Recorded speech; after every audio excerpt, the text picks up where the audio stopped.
فرض کړئ دا ګرده د مریض ته واچول شوه، ټیک شو. اوس به د دغې مریض جسم ته نه ده ټول عمر به ده ته اوس داسې مینت زاری کوي، داسې جولۍ به دې ورته ویړه کړې وي. د دې مریض د فوج ته جسم کې چې کوم دننه فوج پروت دی هغې ته به مینتونه کوي چې بچیا خدای ته وګورئ، ای دې ګردې ته څه مه وایئ، دا دومره غوندې شی دی، پرېږدئ عجزه ده غریبه، پرېږدئ چې متیازې جوړئ، مه وایئ ورته څه. دا مینت زاری په کوم شکل کې کوي؟ په ایمیونو سپریسیو ډرګس کې. اچھا جی آی ہوپ سو چې په ډایلیسس باندې تاسو پوه شولئ چې ډایلیسس څه ته ویلی شي. نن ورځو چې یاره ډایلیسس نه کار خطا شو، بس انسان غواړي چې یاره زه ځان ته ګرده واچوم، ډونر ورسره دی ولاړ دی په هسپتال کې او ځان ته ګرده اچوي. نو راځئ ګورو چې دا پروسس به څه وي، دا لکه څه سخت کار دی که نه څه اسان کار دی د چا ګرده ځان ته اچول یا داسې څه بل څه ارګن ځان ته اچول.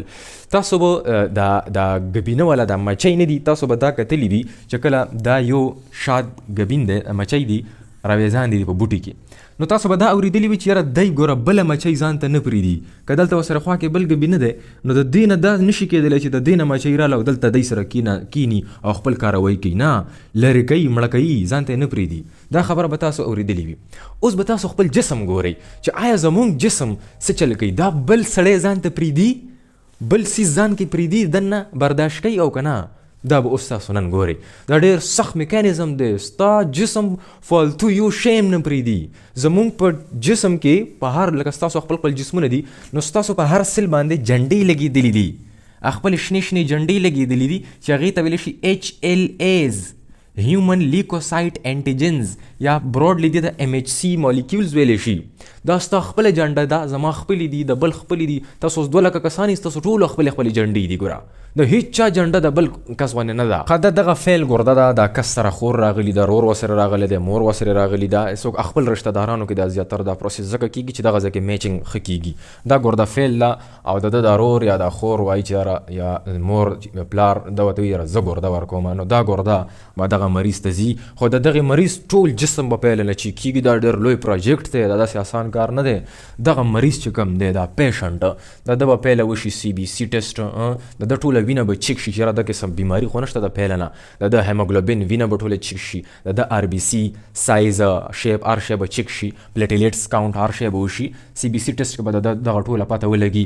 بیا به د دې پسې د ده وایرل سکرینینګ وشي چې بهی ده کې څه وایرس خو نه دی ننوتی د کس کې، داسې څوک مریض دی چېرته کې HCV پکې نه وي، چېرته کې HIV نه وي، HBV.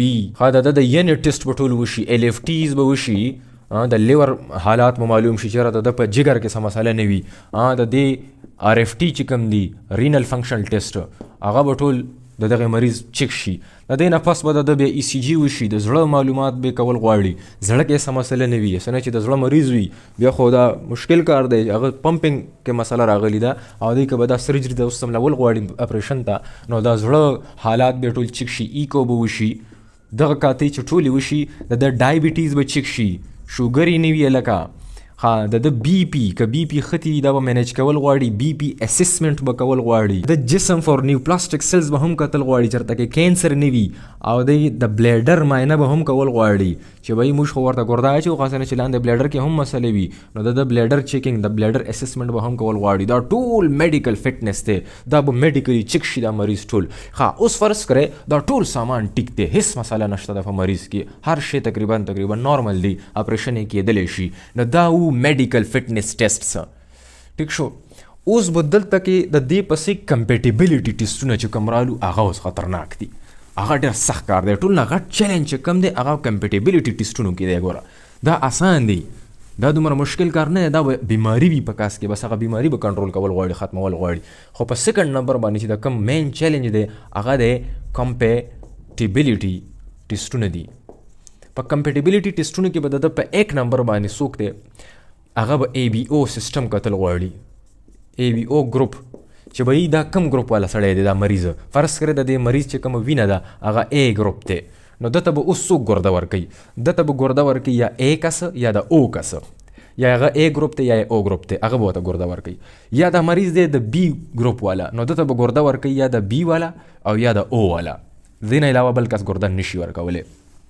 که دا مریض وي د AB د AB د دې مریض بلډ ګروپ AB دی، نو دته A والا هم ګرده ورکولی شي، B والا هم ورکولی شي، AB والا هم ورکولی شي او O والا هم ورکولی شي. که چېرې دا مریض وي د او نو دته به ورکوي صرف او بس، بلې هېڅوک نشي ورکولی. دا د ای بي سیستم دی، دا کسان دی ته ګردې ورکولی شي. ها په دې کې یو پروسس بل هم دی. بعضې سنټرو کې داسې هم دی ګوره چې د ای بي او ګروپ نه دی، دا انکمپیټیبل پروګرام هم دی کې شته دی بعضې ځایونو کې. انکمپیټیبل پروګرام څه مطلب دی؟ فار ایگزامپل دغه مریض چې کوم دی دا ای ګروپ دی، د بلډ ګروپ ای دی دغه مریض، نو دته خو د بي وله ګرده نشي ورکولی که نه. خو نه په دې انکمپیټیبل پروګرام کې څو داسې کوشش ډاکټران کوي سرجنز چې هغوی د بي کس نه ګرده راوالي د ای ته یې واچوي. دا به څنګه ور اچي؟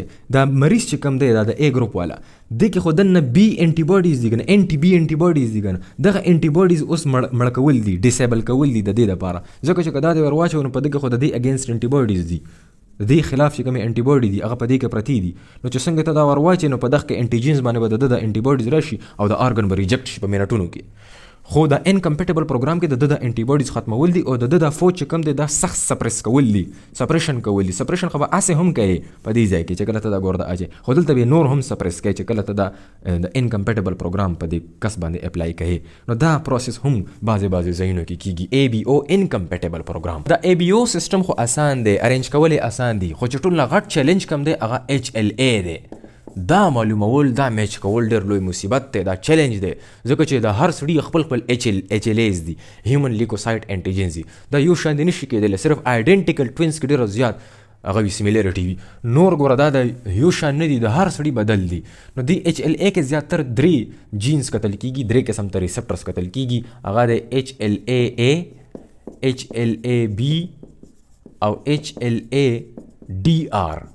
دا 3 واړه میچ کول دي چې څومره د دې میچنګ ښه وي، لکه پرسنټیج یې ښه وي د دې میچنګ، یو بل سره ډېر مشابهت لري، نو دومره به ایکسپټنس یې واوي د ګردې.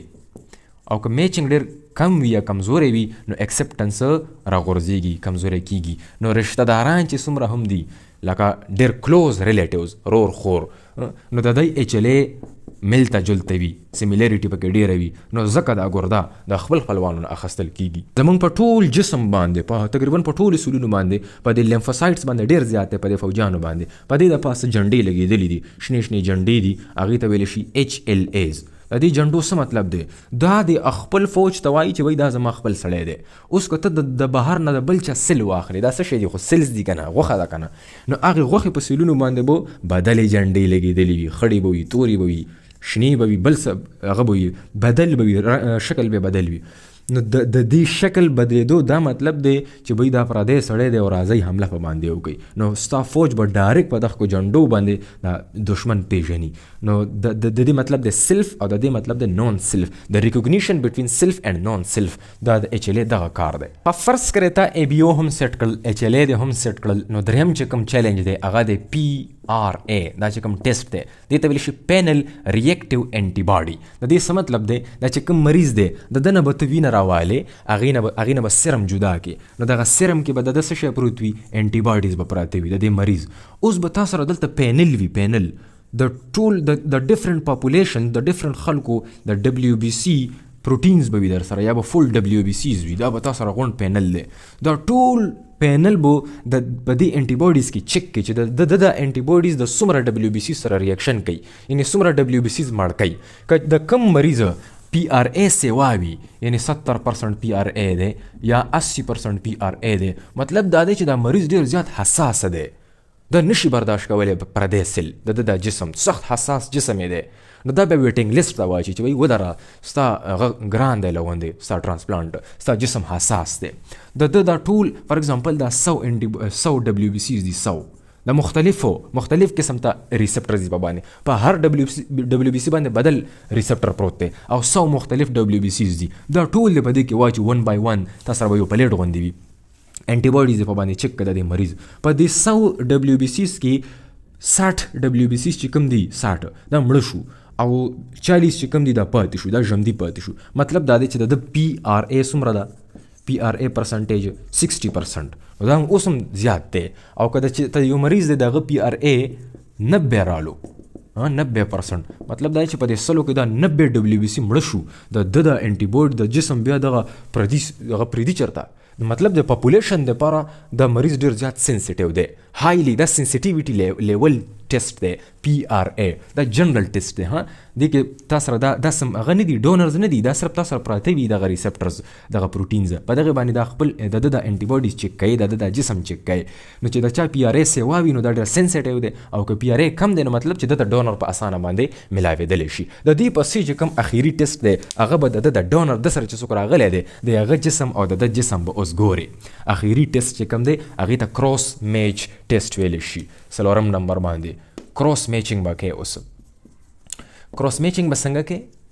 د دغه مریض چې کوم دی څوک چې ګرده اخلي د ده تا سره د ده سرم رالل، سرم د وینې نه د سرم جدا کړل، دې کې د انټي باډیز پراته دي، او دغه چې کوم کس ور سره راغلی دی ګرده ورکوي نه د هغه نه د ډبلیو بي سیز راواخیستل، ځکه چې په ډبلیو بي سیز باندې ډېر زیات ایچ ایل ایز پراته وي نو ځکه ډبلیو بي سیز راخیستل کېږي.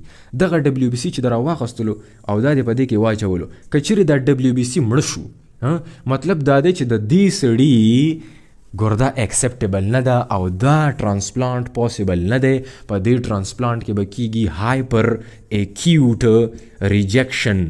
مطلب دا دی چې دا ګرده د په 10 منټه کې هم ریجکټ کېدلی شي، په 13 منټه کې هم ریجکټ کېدلی شي، په 15 منټه کې هم ریجکټ کېدلی شي. هایپر ایکیوټ ډېر زر به ریجکټ کېږي، ګرده به एकदम توره شي چې ور واچوي، نو دا پاسیبل نه دی.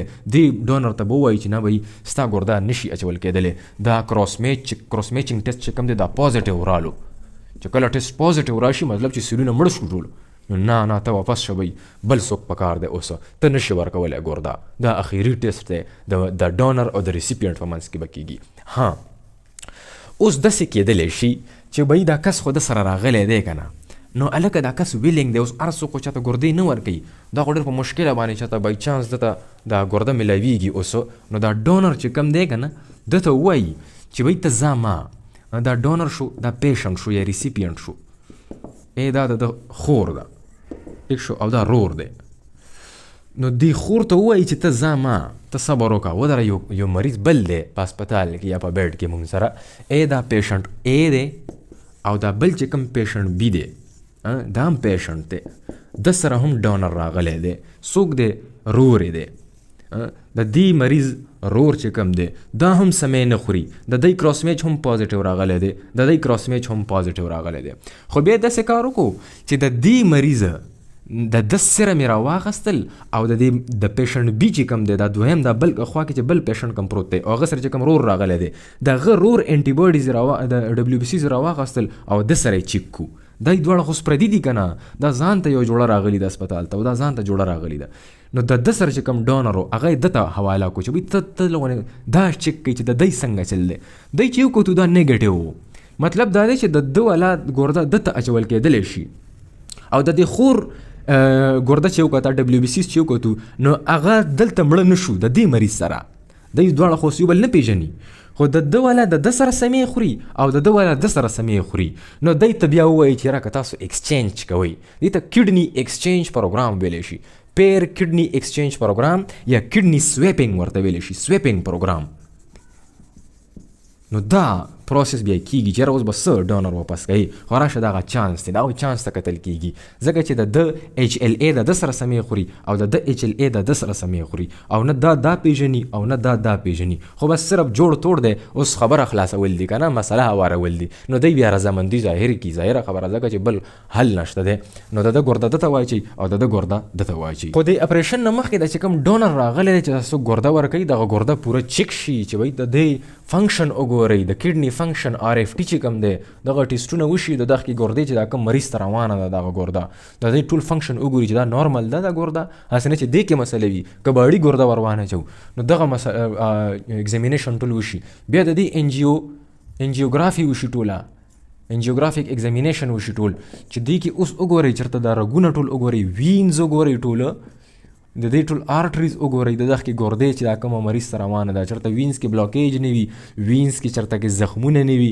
وینز کې چېرته کې آرټریز کې کینسر نه وي، کولیسټرول لیول دا ټول ایتروسکلیروسس وغیره ټول وګورئ چیک کوي چې ګردې کې د پیله نه چېرته کې مسله نه وي، او بل دا مریض چې کوم دی دا سایکولوژیکلی هم تیارول دي چې بھائی تا نه ګرده روانه ده او ته به بیا ټول عمر دپاره په یوې ګرده باندې ګزاره کوي. چې کوم کنسنټ وغیره دی هغه ټول په دې سایکولوژیکل ایگزامینیشن کې ټول راشي. فرض کړئ دا ګرده د مریض ته واچول شوه، ټیک شو.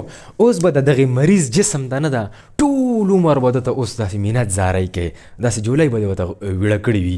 د دې مریض د فوج ته جسم کې چې کوم دننه فوج پروت دی هغې ته به مینتونه کوي چې بچیا خدای ته وګورئ، دې ګردې ته څه مه وایئ، دا دومره غوندې شی دی، پرېږدئ عجزه ده غریبه، پرېږدئ چې متیازې جوړئ، مه وایئ ورته څه. دا مینت زارۍ په کوم شکل کې کوي؟ په ایمیونو سپریسیو ډرګس کې. دوایانې به خورئ او د دې مریض دا فوج به دباوئ، ټول عمر به دباوئ. دا نه چې ته دوایي بیا پرېږدې، په شروع کې به دوایي تیزه وي، سخته به وي، ورپسې به بیا مینټننس دوایانې سټارټ شي، ټیکرولیمس وغیره. خو پرېږدې به نه دوایي، ایمیونو سپریشن به کوي. مطلب دا چې د جسم ته بس مینت زارۍ کوي چې لغونې دباو شي، غوسه کېږئ ما، حمله مه کوئ په دې ګردې باندې. دغه مینت زارۍ به بیا کوي ان د شیپ آف ایمیونو سپریسیو ډرګز. پس شروع کې شپږ میاشتې به سختې وي، تیزې به وي دوایانې، ځکه چې خطره ډېره وي. بیا کال پس داسې 2 کالو پر، 1.5 کال پر به دوایي لغونې بدله شي، نرمه به شي مینټیننس دپاره. او بیا ورپسې به ته لږې به خامخا چې تا ته به ریکمنډ کېږي، پرسکرایب کېږي به، خو ته به بغیر د دوایۍ نه بیا دغه شی نشي ساتل په ځان کې، ځکه چې فوج در اوچتېږي، ایمیونو سپریشن به کوي په ځان کې، هله به دا شی منل کېږي. تاسو ته پته ده دا جسم دی، دا څه ګپ نه دی، دا داسې سوپر مشین دی چې دا بل شی نه مني. ټیک شو، خدای مو آباد او خوشحال لره. ډېره مننه. ګورئ مسلم